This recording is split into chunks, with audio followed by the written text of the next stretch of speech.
llegamos a una de las porciones más reveladoras de la condición humana, la sección de la Torá comprendida en el libro de Números capítulos 16, 17 y 18, y que lleva por título, el nombre de un líder social, Coré, que en el original hebreo es Coraj, y que además de calvo, significa despellejado. Esta porción narra la famosa rebelión de un levita, que desafió el liderazgo de Moisés y el sacerdocio de Aarón, argumentando que toda la congregación es santa. El relato se centra en 3 puntos claves. La rebelión. Korah, junto a 250 líderes de la comunidad, cuestiona el monopolio del poder, acusa a Moisés y a Aarón de nepotismo, y de elevarse por encima del pueblo de Dios. El castigo de Dios. Para demostrar quién tiene la autoridad, Dios ordena una prueba de fuego con incienso. Aquellos que se rebelan sufren un castigo histórico. La tierra se abre y traga vivos a los rebeldes y sus familias, mientras que fuego celestial consume a los 250 líderes. La vara de Aarón, para zanjar definitivamente la disputa sobre quien está divinamente designado para el sacerdocio. Moisés coloca 12 varas, una por cada tribu, en el tabernáculo. Al día siguiente, la vara de Aarón florece milagrosamente y produce almendras. Tras el caos, la Parashá establece y clarifica los regalos, ofrendas y responsabilidades dedicadas a los levitas y sacerdotes para el mantenimiento del templo. Esta historia es frecuentemente analizada por líderes religiosos y pensadores como una lección sobre los peligros de la ambición desmedida, la manipulación colectiva, y la diferencia entre el cuestionamiento legítimo y la sedición destructiva. En el camino de la fe existen 2 tipos de enfrentamientos, los que son por amor al cielo, y los que son por amor al ego. Hay enfrentamientos que son por amor al cielo, pero tiene posturas irreconciliables, como es el caso de los rectores de las 2 grandes e históricas escuelas del pensamiento hebreo, la de Shammai y la de Hillel, ambas siempre enseñando el camino de la fe, la ética y la moral. Las 2 de acuerdo siempre con la Torá, pero con diferente perspectiva, ambas correctas, pero ambas irreconciliables. Por otro lado, tenemos el caso del enfrentamiento por amor al ego, donde vemos a un líder y sus seguidores, convencidos en dar un golpe de Estado y así derrocar al liderazgo civil y religioso que tenía el pueblo de Israel en el desierto. Coré y sus seguidores, encabezados por los hermanos Datán y Abiram, de la tribu de Rubén, quienes junto a Coré consideraban que ellos podían hacer mejor las cosas y que a los líderes los debería elegir el pueblo mismo de forma democrática. Por lo tanto, acusaban a Moisés y a Aarón de ser arrogantes, soberbios y de actuar con nepotismo al erigirse como líderes y acomodar a su familia, como en el caso de Aarón y sus hijos, cediendo sin conceder y dándole a Coré el beneficio de la duda. Quizá podemos ver que las intenciones de Coré, por lo menos, al inicio eran honestas. Entonces el enfrentamiento sería por amor al cielo. Sin embargo, al obsesionarse por este propósito, dejó salir su ambición y se tornó aquello en una cuestión de orgullo personal y ego para Coré y sus secuaces. Aquí vamos a encontrar una lección muy interesante que nos muestra no solo el gran poder, sino también el doble poder de la palabra de Dios, pues cuando una persona tiene metas y objetivos alineados con la Torá, pero luego su obsesión lo lleva por el camino del ego y la ambición, la misma palabra de Dios lo destruye. Pero también se da el caso a la inversa. Cuando una persona tiene su agenda egótica, pero se comienza a alinear con la Torá, entonces la misma palabra de Dios lo redime. Tenemos el ejemplo del rey Saúl, de la tribu de Benjamín, que empezó muy bien, pero se fue desviando de los caminos de Dios y terminó de forma trágica. Otro Saúl, también de la tribu de Benjamín, Saulo, conocido como Pablo, que empezó mal dándole patadas al aguijón, pero su interés siempre estuvo en servir a Dios, se alineó con la Torá correctamente, y terminó siendo el apóstol más reconocido, y sin haber estado al lado del Mesías. Después de haber sido enfrentado por Coré y todo su séquito, Moisés busca un acercamiento con Datán y Abiram para tratar de conciliar con ellos, pero estos rechazan el llamado. Números 16, 12 al 14. Y envió Moisés a llamar a Datán y Abiram, hijos de Eliab, mas ellos respondieron, no iremos allá. Es poco que nos hayas hecho venir de una tierra que destila leche y miel, para hacernos morir en el desierto, sino que también te enseñorees de nosotros imperiosamente. Ni tampoco nos has metido tú en tierra que fluya leche y miel, ni nos has dado heredades de tierras y viñas. ¿Sacarás los ojos de estos hombres? No subiremos. Entonces Moisés hace una introspección para ver si en algo había él ofendido a estos rubenitas, pero al reflexionar que no, entonces ya molesto acude a Dios. Números 16:15. Entonces Moisés se enojó en gran manera, y dijo a Dios, no mires a su ofrenda, ni aun un asno he tomado de ellos, ni a ninguno de ellos he hecho mal. Aquí hay una gran lección de liderazgo. Moisés no desestimó las acusaciones de Datán y de Abiram, primero hizo un examen de conciencia, por si en algo les hubiera faltado, pero al ver que nada malo les había hecho, entonces como líder, no le tembló la mano para pedirle a Dios que no les aceptara sus ofrendas. Entonces un líder cuando es acusado, primero debe escuchar atentamente, después debe de meditar sobre las acusaciones. Y si hubiera algo de verdad en ellas, debe reconocer y de rectificar. Pero si no son justas, al líder no le debe de temblar el pulso para corregir y reprender al que trató de socavar su autoridad. Yeshua pasó por algo similar en repetidas ocasiones. Juan 10, 31-32. Entonces los judíos volvieron a tomar piedras para apedrearle. Jesús les respondió: muchas buenas obras os he mostrado de mi Padre. ¿Por cuál de ellas me apedreáis? Lucas 4, 28-30. Al oír estas cosas, todos en la sinagoga se llenaron de ira, y levantándose, le echaron fuera de la ciudad, y le llevaron hasta la cumbre del monte, sobre el cual estaba edificada la ciudad de ellos, para despeñarle. Mas él pasó por en medio de ellos, y se fue. Entonces un verdadero líder sabe escuchar acusaciones y señalamientos, pero también sabe reflexionar y reconoce argumentos. Mateo 8, 5-10. Entrando Jesús en Capernaum, vino a él un centurión, rogándole, y diciendo: Señor, mi criado está postrado en casa, paralítico, gravemente atormentado. Y Jesús le dijo: Yo iré y le sanaré. Respondió el centurión y dijo: Señor, no soy digno de que entres bajo mi techo, solamente di la palabra, y mi criado sanará, porque también yo soy hombre bajo autoridad, y tengo bajo mis órdenes soldados, y digo a este: ve, y va, y al otro: ven, y viene, y a mi siervo: haz esto, y lo hace. Al oírlo Jesús se maravilló, y dijo a los que le seguían: de cierto os digo, que ni aun en Israel he hallado tanta fe. Marcos 7, 25-28. Porque una mujer, cuya hija tenía un espíritu inmundo, luego que oyó de él, vino y se postró a sus pies. La mujer era griega, y sirofenicia de nación, y le rogaba que echase fuera de su hija al demonio. Pero Jesús le dijo: deja primero que se sacien los hijos, porque no está bien tomar el pan de los hijos y echarlo a los perrillos. Respondió ella y le dijo: sí, Señor, pero aun los perrillos, debajo de la mesa, comen de las migajas de los hijos. Entonces le dijo: por esta palabra, ve, el demonio ha salido de tu hija.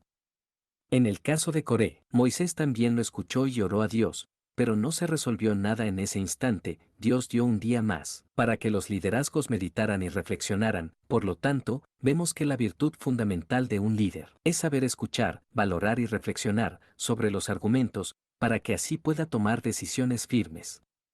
Como es bien conocida la historia, Dios actuó en contra de los grupos rebeldes. A Coré y a su séquito se los tragó la tierra, y cayeron vivos al Seol. A Datán y a Abiram los devoró un fuego intenso junto con todos sus seguidores. Pero a pesar de la manifestación de Dios, la influencia de estos líderes seguía permeando entre la gente, y aún así se manifestaron en contra de Moisés y de Aarón. Números 16:41. El día siguiente, toda la congregación de los hijos de Israel murmuró contra Moisés y Aarón, diciendo: vosotros habéis dado muerte al pueblo de Dios. Ante esto, Dios se volvió a manifestar en contra del pueblo. Números 16:44-45. Y Dios habló a Moisés diciendo: apartaos de en medio de esta congregación, y los consumiré en un momento. Y ellos se postraron sobre sus rostros. Y aquí se revela un secreto para acabar con la mortandad. Números 16:46-48. Y dijo Moisés a Aarón: toma el incensario, y pon en él fuego del altar, y sobre él pon incienso, y ve pronto a la congregación, y haz expiación por ellos, porque el furor ha salido de la presencia de Dios. La mortandad ha comenzado. Entonces tomó a Aarón el incensario, como Moisés dijo, y corrió en medio de la congregación. Y he aquí que la mortandad había comenzado en el pueblo, y él puso incienso, e hizo expiación por el pueblo, y se puso entre los muertos y los vivos, y cesó la mortandad. Entonces el Ketoret, el incienso preparado con especies aromáticas, y el ritual de expiación, tienen el poder de atraer el perdón, y poner fin a la mortandad, y es que el aroma del Ketoret se expande igual de rápido que la enfermedad de muerte. En la antigüedad, existía la teoría del miasma, que sostenía que las enfermedades infecciosas se propagaban a través del aire contaminado hasta que se comprobó la teoría de los gérmenes, que demuestra que las enfermedades son causadas por microorganismos específicos. Sin embargo, aquí viene la Torá, que nos demuestra que la teoría del miasma tiene validez, pero no en cuanto a la manera como se propaga la enfermedad, pero sí la curación divina por medio del Ketoret.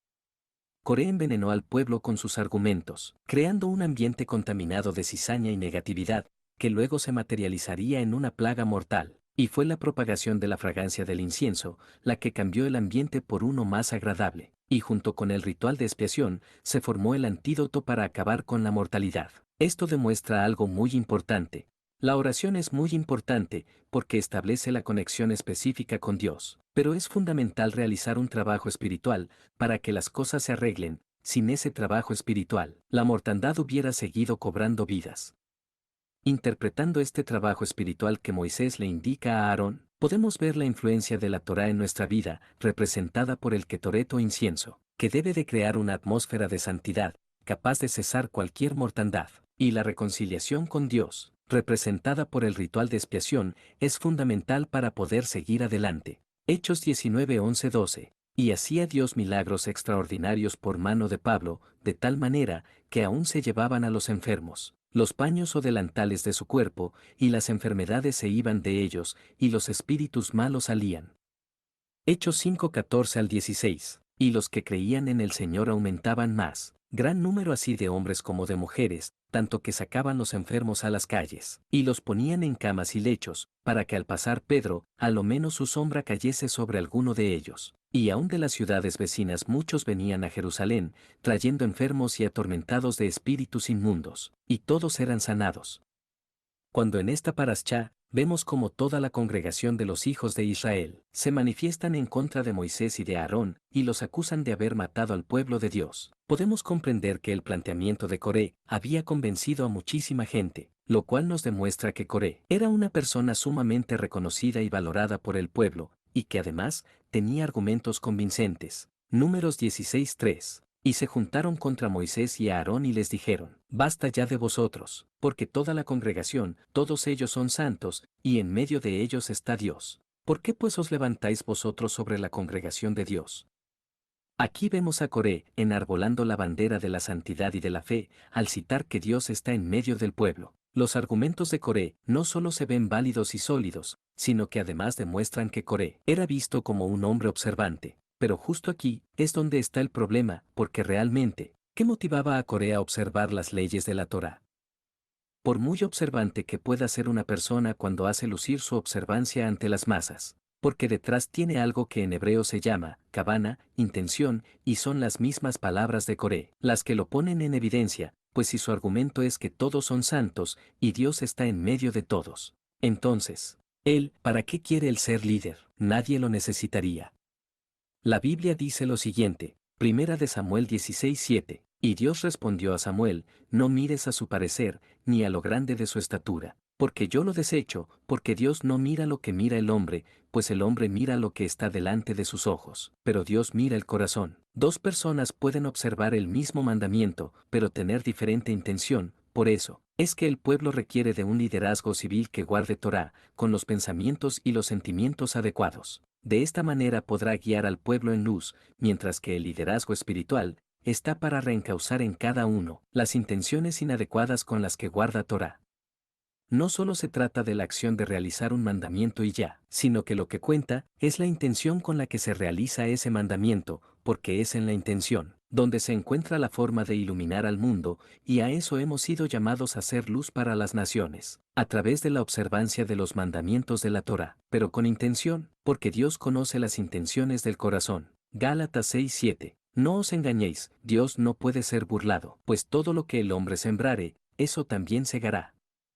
Si este video estudio te está gustando, regálanos un like, y comparte este video, conviértete en un ángel que lleve este conocimiento de Dios a todo el mundo, y si aún no lo has hecho, suscríbete y activa la campana de notificaciones, para que te avisemos cuando publiquemos nuevo contenido. Y si estás pasando por situaciones difíciles, y no encuentras respuesta a tus problemas, sigue nuestros nuevos contenidos, donde te acompañaremos a encontrar en la Biblia, la forma espiritual que resolverá tu vida.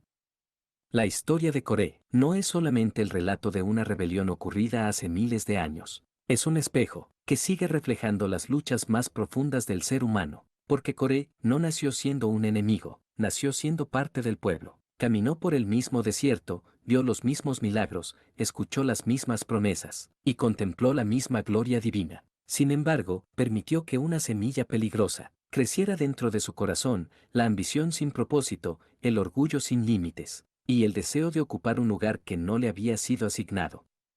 Y si somos sinceros, todos llevamos un pequeño Coré dentro de nosotros. Cada vez que la comparación nos roba la paz, cada vez que la envidia nos hace olvidar nuestras bendiciones, cada vez que pensamos que el éxito ajeno disminuye nuestro propio valor, cada vez que queremos ser reconocidos más que servir, allí comienza el mismo camino que llevó a Coré a su caída. Dice el proverbio que, antes del quebrantamiento es la soberbia, y antes de la caída la altivez de espíritu, no porque Dios disfrute derribando a las personas, sino porque el orgullo termina separándonos de la fuente misma de la vida.